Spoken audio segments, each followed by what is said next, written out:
Yes, students. So this is lecture number 3 of chapter 2, electrostatic potential and capacitance. Yes, in the previous lecture we had derived the formula of potential due to a dipole, which was Kp cos theta by r square. Done. Right? Potential maximum કેટલું થાય? ક્યાં થાય? તો V max is equals to Kp by r square. It is obtained along the axis where theta is 0. Equator માટે potential 0 થાય 90 degree પર, કેમ કે potential depends on angle. આ બધી વાત આપણે થઈ હતી, right? Okay, now let's move on to another topic, potential due to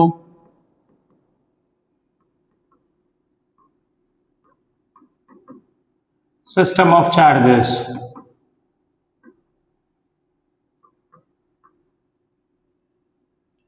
easy છે સ્ટુડન્ટ્સ. એક પોઈન્ટ ચાર્જનું પોટેન્શિયલ કેટલું હોય? KQ by R, right? તો આવી રીતે પોટેન્શિયલ્સ હોય, મતલબ આવી રીતે ચાર્જીસ હોય, નોટ પોટેન્શિયલ. લાઈક સપોઝ એક ચાર્જ છે અહીંયા Q1, એની પોઝિશન વેક્ટર છે R1. ઓકે, અહીંયા કોઈ ચાર્જ નથી, એક ખાલી પોઈન્ટ P છે હેવિંગ પોઝિશન R. અહીંયા બીજો ચાર્જ છે Q2, position vector is R2, Q3 position vector is R3. એકદમ સિમ્પલ છે, એટલે બહુ આમાં વધારે એક્સટેન્ડ નથી કરતો. કેટલા ચાર્જીસ છે સ્ટુડન્ટ્સ? 3 ચાર્જીસ છે, Q1, Q2 and Q3, right? તો આ ત્રણેય ચાર્જ પોઈન્ટ P ઉપર કેટલું પોટેન્શિયલ બનાવે? તો એકદમ સિમ્પલ. આ Q1 એક પોઈન્ટ ચાર્જ છે, રાઈટ? એનું પોટેન્શિયલ અહીંયા, પ્લસ આનું પોટેન્શિયલ અહીંયા, પ્લસ આનું પોટેન્શિયલ અહીંયા. That's it. 3 ચાર્જીસનું પોટેન્શિયલ પોઈન્ટ P ઉપર કેટલું મળશે? બધાનું એડિશન. વેક્ટર એડિશન ન બોલાય, કેમ કે વેક્ટર ક્વોન્ટિટી નથી પોટેન્શિયલ. તો એકદમ simple, potential at point P is equals to potential due to first charge, second charge, third charge. Sir એક નેગેટિવ હોય તો નેગેટિવ આવે, કાંઈ વાંધો નહીં. ઓકે, ચલો. પોટેન્શિયલ પહેલાનું કેટલું થાય? KQ by R. R એટલે કેટલું થશે? આટલું થાય. એકવાર બતાડી દો, મેં ફર્સ્ટ ચેપ્ટરમાં કરાવ્યું હતું. આ R1 X, આ R. ઓકે, શું થાય? R1 હેડ, અહીંયાથી tail equals to R. Head of first vector, tail of second, resultant. X કેટલું આવ્યું? R minus R1. હા, ઇઝી છે યાર. ઓકે સ્ટુડન્ટ્સ, તો અહીંયા શું લખાય? KQ1 upon R minus R1, બરાબર? Plus KQ2 upon R minus R2 plus KQ3, આમાં તો મૂળમાં લખ્યું છે, કંઈ છે નહીં, R minus R3. 4 હોત તો પ્લસ KQ4, આવી રીતે. તો ટોટલ પોટેન્શિયલ ક્લિયર. તો total potential at point P કેટલું મળે છે? તો કે બધા ચાર્જીસનું પોટેન્શિયલ એડ કરો એટલું મળશે, બરાબર? ઇન જનરલ આમે લખી શકું કે બાર સિગ્મા I ઇક્વલ્સ ટુ કેટલા ચાર્જીસ છે? 1 થી n QI upon R minus RI. A symbolic way or mathematical way to represent. બહુ ઇઝી છે ને? ક્લિયર. હવે જે બુકમાં આપ્યું છે ને સ્ટુડન્ટ્સ, અહીંયા જે છેલ્લો પેરેગ્રાફ આપ્યો છે ને, એ MCQ તરીકે બોર્ડ પૂછી શકે છે. જો શું કહે છે સમજજો. એક શેલ છે, સ્પેરિકલ શેલ. આ શું છે? શેલ છે. આપણે શું ભણ્યા હતા? યાદ કરો તો કે શેલની અંદર ચાર્જ રિસાઇડ ન થાય, રાઈટ? મતલબ electric field inside the shell is 0, બરાબર કે નહીં? તો મેં એક શેલ લીધો, બરાબર? રેડિયસ એની R છે. અંદરના કોઈ પણ પોઈન્ટ ઉપર ઇલેક્ટ્રિક ફીલ્ડ શું થાય? 0 થાય. એ તો આપણે લેસન નંબર 1 માં ભણ્યા હતા સ્ટુડન્ટ્સ, બરાબર? તો શેલના 2 પોઈન્ટ માર્ક કરું, 1, 2. તો 2 પોઈન્ટ ઉપર બાળકો ઇલેક્ટ્રિક ફીલ્ડ શું હશે? 0. તો આ 2 પોઈન્ટ વચ્ચેનું પોટેન્શિયલ શું લખાય? પોટેન્શિયલ ડિફરન્સ આમ લખાય, V2 minus V1 1 to 2 E dot dr. આવું ભણ્યા હતા ને? આ ફોર્મ્યુલા તો ભણ્યા હતા આપણે. Q મલ્ટીપ્લાય કરું તો એનર્જી આવી જાય. ન ખબર હોય તો આગળનો લેક્ચર જોઈ લેજો. અંદર ઇલેક્ટ્રિક ફીલ્ડ તો છે નહીં. 1 and 2 are the points which are line inside. અંદર ઇલેક્ટ્રિક ફીલ્ડ તો છે નહીં. એનો મતલબ V2 minus V1 is 0. V2 is equals to થયું થયું તો એનો મતલબ શું થયો સ્ટુડન્ટ્સ કે જ્યાં ઇલેક્ટ્રિક ફિલ્ડ 0 છે, જ્યાં ઇલેક્ટ્રિક ફિલ્ડ 0 છે ત્યાં બે પોઈન્ટ ઉપર પોટેન્શિયલ કેવું આવશે? સેમ આવશે. કેવું આવશે? સેમ આવશે. તો એક શેલની વાત જો આપણે કરીએ, સ્પેરિકલ શેલની વાત કરીએ તો સ્પેરિકલ શેલની અંદર potential will remain same. Potential will remain same. બરાબર. જો આ શેલ છે, આ શેલ લીધો મેં, એની રેડિયસ r છે. Talking about the shell. Sphere માટે નો થાય, સ્ફિયર માટે પાછો આખો ખેલ અલગ છે. શેલ માટે હું શું કહીશ? Potential at center equals to surface. Center અને સરફેસ, સેન્ટરથી સરફેસ સુધી પોટેન્શિયલ એક જ રહે, કે Q by R. That is it is going to remain constant as if a point charge is concentrated in the center. એટલે આટલું યાદ રાખજો. શેલની અંદર, inside the shell electric field is 0, therefore potential is going to remain constant, which is equals to kq by r. આવડું આટલું clear ને? એટલે આમાં કન્ફ્યુઝ ન થતા. MCQ આવે કે what is the potential inside a spherical shell? So don't answer it as 0. It is constant. Potential versus r. kq by r. Center થી surface સુધી potential fixed રહે. r equals to r સુધી. Okay. Then it will decrease as 1 by r. આમાં આ potential કેવું રહેશે? Constant. Then it will decrease as 1 by r. આવો કંઈક ગ્રાફ બને. એવડું ક્લિયર? જોઈ લો શાંતિથી. આવી જાવ એક્ઝામ્પલ 2.2 માં. દેન ક્લિયર ને? આવી જાવ એક્ઝામ્પલ 2.2. ઓકે સ્ટુડન્ટ્સ, આ જે એક્ઝામ્પલ છે 2.2, પહેલા તો આ પણ 4 માર્ક્સ ક્વેશ્ચન તરીકે આવી શકે છે. એટલે આઈએમપી લખજો. ઓકે. બે ચાર્જીસ છે. એક ચાર્જ અહીંયા આપ્યો છે 3 × 10⁻8 coulomb, -2 × 10⁻8 coulomb. They are at a distance 15 centimetre. કેટલા ડિસ્ટન્સ છે? 15 સેન્ટીમીટર છે. હું બુકમાંથી જ જોઈને બોલું છું, મારી રીતે નથી આપતો, don't worry. You have to find the points where potential becomes 0. કઈ જગ્યાએ પોટેન્શિયલ 0 થાય? પહેલા આપણે થોડું ક્વેશ્ચનને ડિટેલમાં સમજી. પોઝિટિવ ચાર્જનું પોટેન્શિયલ પોઝિટિવ હોય, નેગેટિવ ચાર્જનું પોટેન્શિયલ નેગેટિવ હોય. એક ચાર્જ પોઝિટિવ છે, એક ચાર્જ નેગેટિવ છે, but they are not of same magnitude. જુઓ તો, are they of same magnitude? No. એક +3 છે તો બીજો -2 છે સ્ટુડન્ટ્સ. +3 -3 હોય ને તો એક્ઝેક્ટલી ક્યાંક વચ્ચે 0 થાય. રાઈટ? +3 અને -2 છે તો એક્ઝેક્ટલી વચ્ચે 0 નહીં થાય. તો પોટેન્શિયલ 0 આ બાજુ થશે, એટલે અહીંયા થઈ શકે અને આઉટસાઇડમાં પણ ક્યાંય થઈ શકે. તો આપણે આ બે ડિસ્ટન્સ ગોતવાના છે કે પોટેન્શિયલ ક્યાં 0 થાય. બરાબર? ચલો આપણે પહેલો કેસ ડિસ્કસ કરીએ, અંદરવાળો.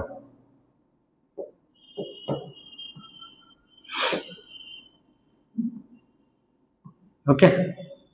અહીંયા 0 થાય છે. લેટ અસ સે x ડિસ્ટન્સ એ 0 થાય છે. આ શું થયું? 15 - x. સિમ્પલ વાત. જો તો પોટેન્શિયલ એટ પોઈન્ટ P બનશે કોના લીધે?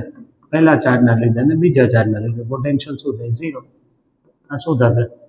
kq1/x. આનું પોટેન્શિયલ અહીંયા kq/r. r એટલે કેટલું ડિસ્ટન્સ છે? x plus kq2/15 - x. થઈ ગયું? અને આમ ચાલો તો -kq1/x equals to kq2/15 - x.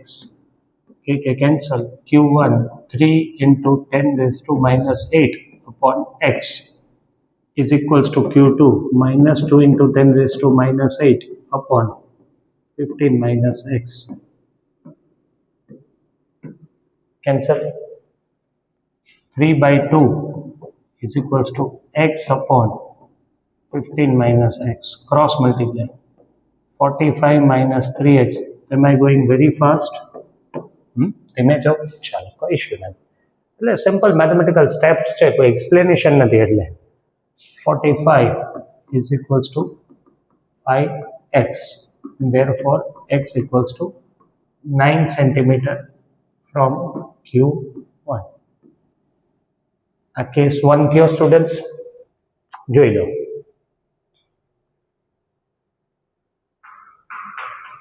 Done. Case 2.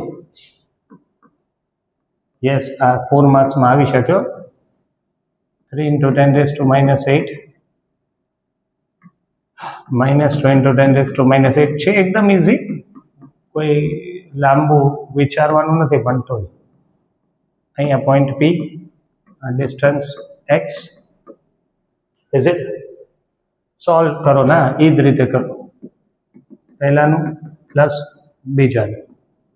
આનું પોટેન્શિયલ હવે અહીંયા, એટલે કે Q1 upon 15 plus x, આખું ડિસ્ટન્સ છે સ્ટુડન્ટ્સ, આ 15 ને x પ્લસ કે Q2 upon x, આમ જવા દો માઇનસ કે Q1 upon x પ્લસ 15 કે Q2 upon x.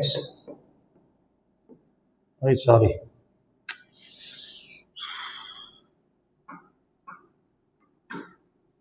Minus sign રાખવાની હતી, કે ઉડાડવાનું.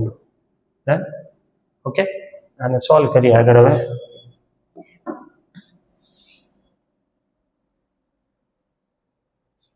ચલો સોલ્વ કરો. Q1 કેટલું છે? 3 into 10 raised to minus 8 upon x plus 15 equals to Q2 minus 2 into 10 raised to minus 8 upon x, right? 3x is equals to 2x plus 30, x equals to 30 centimeter. क्यों 30 centimetre ક્યાંથી આવ્યું? આ ચાર્જથી, right? તો હું આમે લખી શકું x equals to 45 centimetre from Q1. Q1 એટલે અહીંયાથી આ 15 ને બીજું 30, ટોટલ 45.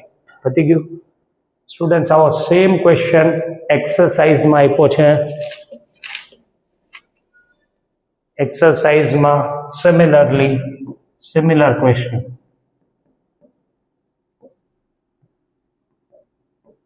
અત્યારે તમે કરી લેજો.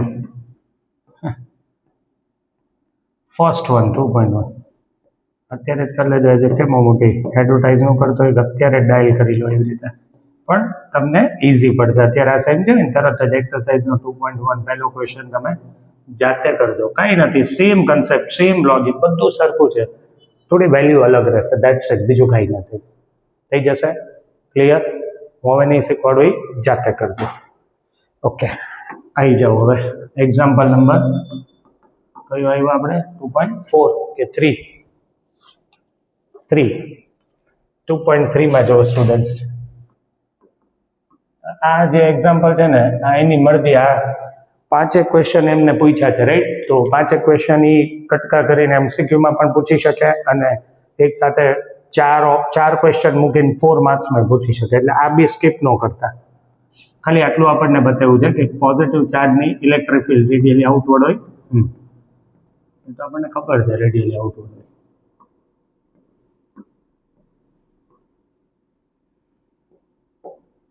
મને થોડું ડાયાગ્રામમાં મળી જાય ને તો કામ થઈ જાય. ઓકે, પોઝિટિવ ચાર્જની ઇલેક્ટ્રિક ફિલ્ડ છે. એ લોકોએ અહીંયા પોઈન્ટ્સ માર્ક કર્યા છે, P and Q. અને અહીંયા નેગેટિવ ચાર્જની ઇલેક્ટ્રિક ફિલ્ડ બતાવેલી છે. નેગેટિવની કઈ બાજુ હોય? Radially inward. કન્ફ્યુઝન નથી ને?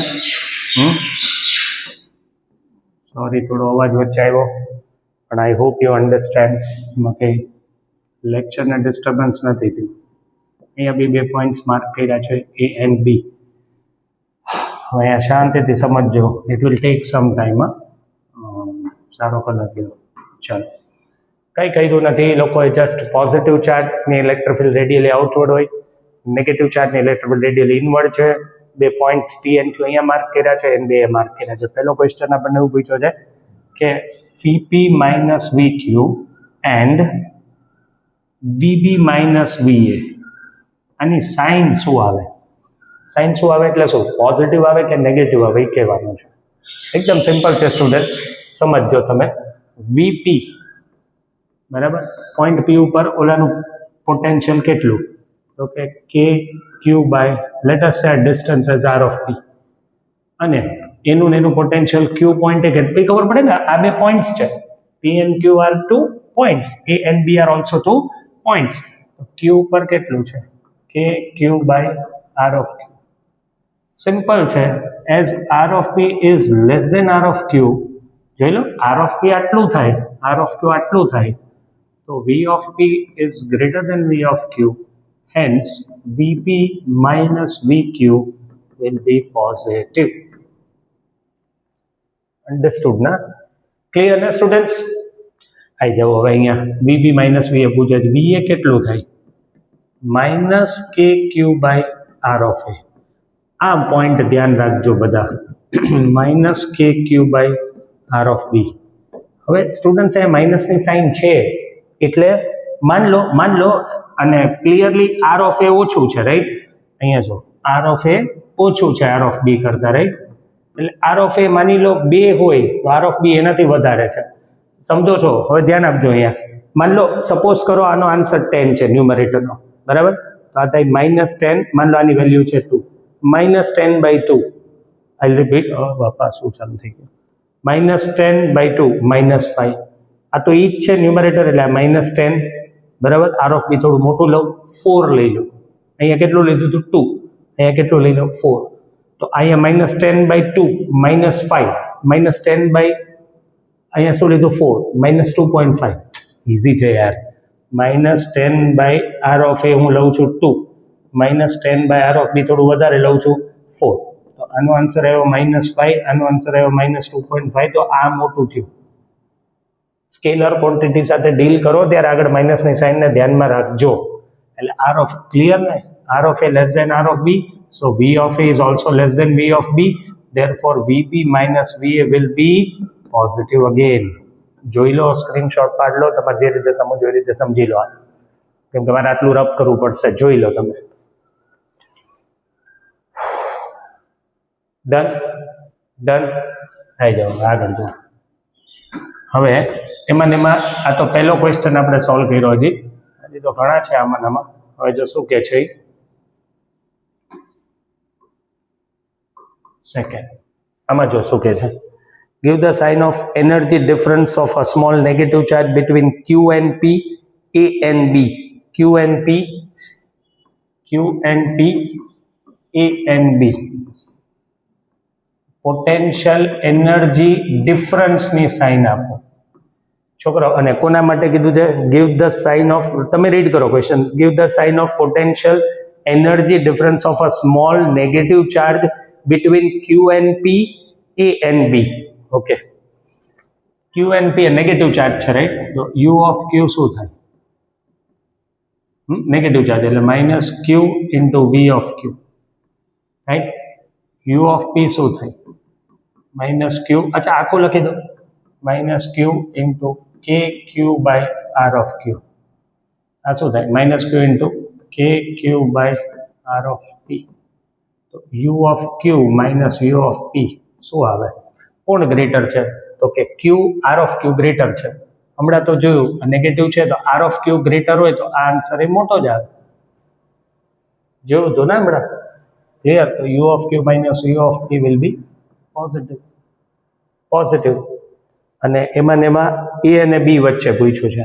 ઓકે, તો U of A શું થાય, -Q into V of A. V of A એટલે K minus Q by R of A. શાંતિથી સમજજો આ ક્વેશ્ચન. આ નેગેટિવ છે ને સ્ટુડન્ટ્સ, એટલે મેં અહીંયા નેગેટિવ મૂક્યું. એટલે અલ્ટિમેટલી આ શું થઈ ગયું, પોઝિટિવ થઈ ગયું, KQ by R of A. Similarly B ઉપર કેટલી સાઇન આવશે, શું આવશે, -Q into K minus Q by R of B. આ બી શું થશે A q q by r of B. આપણને શું પૂછ્યું છે since r of A is less than r of B, r of A is less than r of B, તો positive જ છે ને. આર ઓફ એ ઓછો તો યુ ઓફ એ વધારે, આર ઓફ બી વધારે તો યુ ઓફ બી ઓછો, તો you A minus you B will B positive. Positive તો બેની સાઇન કેવી આવશે positive. Positive. Clear clear clear. જોઈ લો એકવાર ફોટો પાડી લો. ડન. ચાલ આવી જાઓ થર્ડ નંબરના પાર્ટમાં.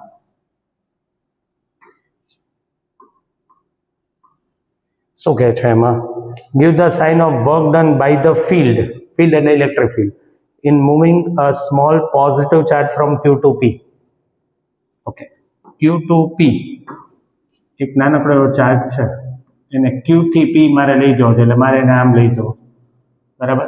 Work done by the field શું થાય? તો કે આની ઇલેક્ટ્રિક ફિલ્ડ તો આમ છે ભાઈ, ફિલ્ડ આમ તો ફોર્સ આમ. સમજો, શાંતિથી સમજો. આની ઇલેક્ટ્રિક ફિલ્ડ આમ, તમારે પોઝિટિવ ચાર્જને ક્યુ થી પી લાવવાનો છે. આની ફિલ્ડ આમ તો એના ઉપર લાગતો ફોર્સ આમ, તો ફોર્સ આમ છે, ડિસ્પ્લેસમેન્ટ આમ છે સ્ટુડન્ટ્સ. તો વર્ક ડન કેવું થાય? Work done by the field, work done by the field will be negative. Negative. ભાઈ તમે જો ને આ પોઝિટિવ ચાર્જ છે, આની ફિલ્ડ આમ છે. બરાબર. તમારે એક ચાર્જને લાવવાનો છે ક્યુ થી પી, તો મતલબ ચાર્જનું ડિસ્પ્લેસમેન્ટ આમ, એના ઉપર લાગતો ફોર્સ આમ 180 નો angle. Work done will be negative. Clear? Give the sign of work done by external agency. External agency એટલે આપણે ફોર્સ લગાવીને એક્સટર્નલ એજન્સી કહેવાય. In moving a small negative charge from B to A. Okay, negative charge છે. બરાબર. મારે આને બી થી એ લઈ જવો છે, તો હું તો ફોર્સ આમ જ લગાવીશ. કેમ? નેગેટિવ નેગેટિવ રિપેલ કરે એટલે એની મેળે તો જશે નહીં. હા, એટલે હું એને આમ ફોર્સ લગાવીશ તો એ ડિસ્પ્લેસમેન્ટ આમ જ થશે. તો both force and displacement are in same direction. External agency એટલે બહારથી તમે ફોર્સ લગાવો હોય, ફિલ્ડનું નહીં, તમે લગાવો હોય, દેટ ઇઝ એક્સટર્નલ એજન્સી. હું આમ ફોર્સ લગાવું, ડિસ્પ્લેસમેન્ટ આમ, તો વર્ક ડન કેવું આવે બાળકો? Positive. Because both force and displacement are in same direction. Yes, the last one.